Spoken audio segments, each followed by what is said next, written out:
La réglementation actuelle et l'évolution des normes ont contraint les constructeurs automobiles à placer sur les véhicules des systèmes anti-pollution tels que le filtre à particules ou la vanne EGR.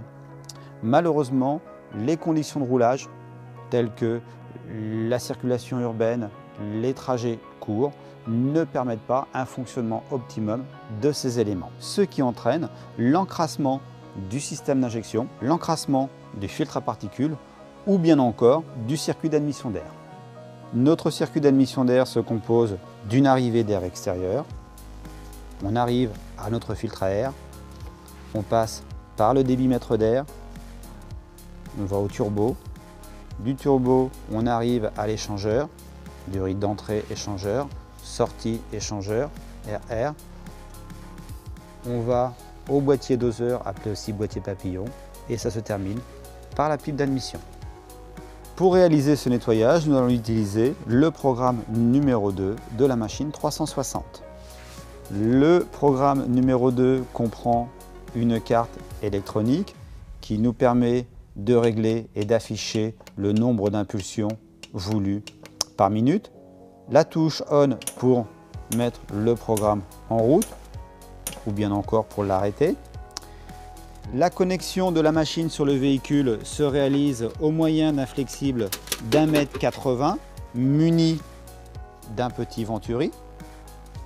Ce flexible est connecté sur une connectique rapide dans l'espace de rangement des accessoires admission. Le venturi est muni de différentes flasques.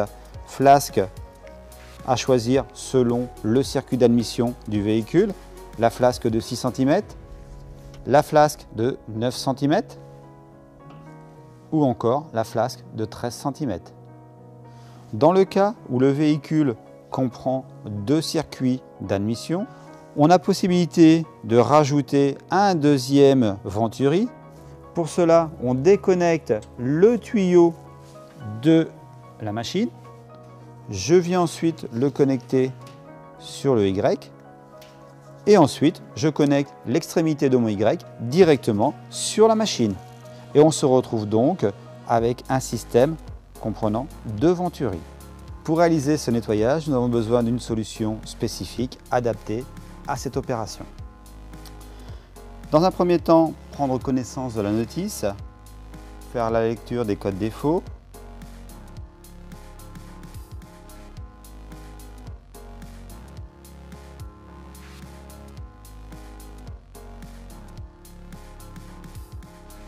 puis repérer l'emplacement du venturi sur le circuit d'admission.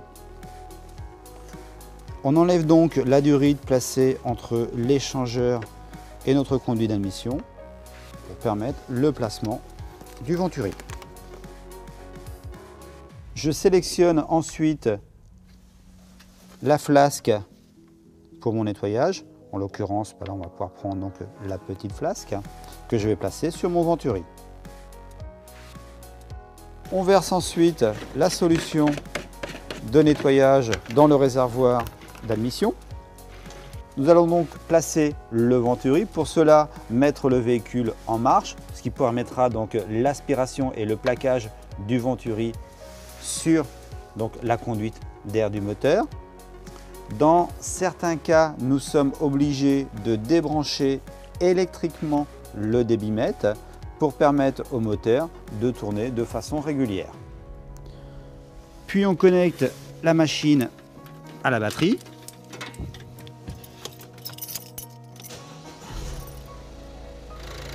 Le moteur tourne, je vais placer le venturi et ajuster le débit d'air. Et à partir de là, mon venturi ne va pas bouger. Je vais me placer sur un nombre d'injections moyen, 50 injections par minute. Je lance l'opération. Notre produit circule et là on l'entend, il est aspiré par le moteur. Au bout de 2 à 3 minutes, on enlève le venturi. On regarde qu'il se forme uniquement une petite goutte. Si toutefois on n'a pas de liquide, à ce moment-là, on a possibilité d'augmenter le nombre d'impulsions, ou bien encore, si on a trop de liquide, on va diminuer le nombre d'impulsions. On va le laisser sur 50 et on va continuer notre nettoyage. On est parti pour 1h30 à 2 heures de traitement.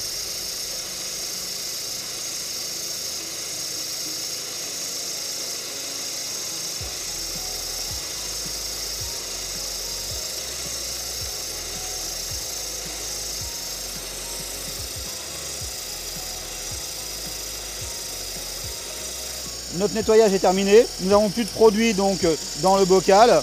Le flexible est en train donc de se vider. Il a duré 1h30 exactement. On enlève donc le venturi, on arrête le moteur. Ne pas oublier bien évidemment donc d'arrêter donc la machine. Si toutefois on l'a laissée telle qu'elle, au bout de 2 heures de traitement, elle émet un signal sonore et elle s'arrête d'elle-même. On débranche la machine électriquement. On remonte donc la durite. Une fois le véhicule remonté, on n'oublie pas de refaire une lecture des codes défauts et ensuite réaliser un essai routier. Sur ce premier kilomètre, on roule à un régime moteur compris entre 1500 et 2000 tours. Puis après, on va accélérer progressivement jusqu'à 3500-4000 tours pendant 3-4 minutes.